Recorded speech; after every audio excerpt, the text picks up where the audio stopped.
हाय, श्री स्वामी समर्थ सर्वांना. आज ना मस्त झटपट अशी मसूरची डाळ बनवणार आहे.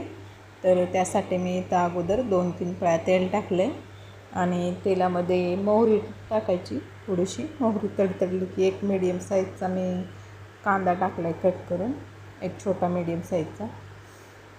आणि हा चांगला आपल्याला लालसर करून घ्यायचा. त्याच्यानंतर थोडंसं जिरं, कढीपत्ता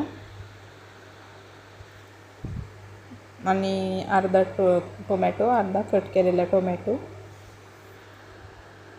हे सर्व जिन्नस व्यवस्थित 2 मिनटं परतून घ्यायचे लालसर. लसूण राहिला होता साईडलाच मागं, लसूण टाकायचा. लसूण मी अर्धा कट करून टाकलेला इथं, असा ठेचून नाही घेतला, कट करून टाकलेला. त्याच्यानंतर थोडीशी हळद आणि परत 1 मिनटं असं परतून घ्यायचं. लसूण होऊ द्यायचा, शिजू द्यायचा चांगला लालसर.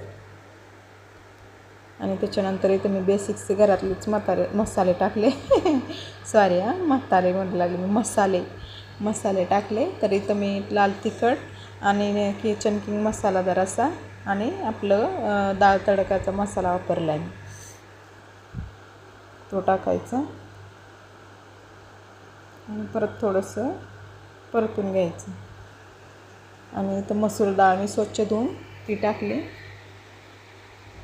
झटपट होते डाळ आणि सकाळच्या घाईत डब्यासाठी तर खूप छान आहे. टेस्ट पण खूप छान लागते मसूर डाळ आणि शिजायला पण एकदम पटकन होते. आपलं पीठ मळून ठेवलं आणि लगेच ही डाळ टाकली की सकाळच्या टिफिनसाठी तर खूप छान आहे.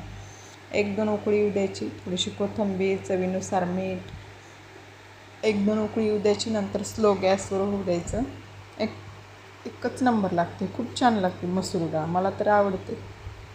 एक हिरव्या मिरचीची कट करून फोडणी दिलेली मी पळीमध्ये आणि खूप सारी कोथिंबीर परत एकदा, खूप छान लागते.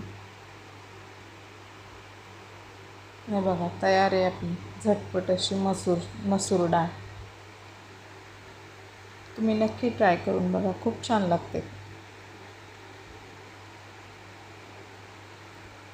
डब्यासाठी तर खूप छान आहे, पटकन होणारी रेसिपी आहे ही.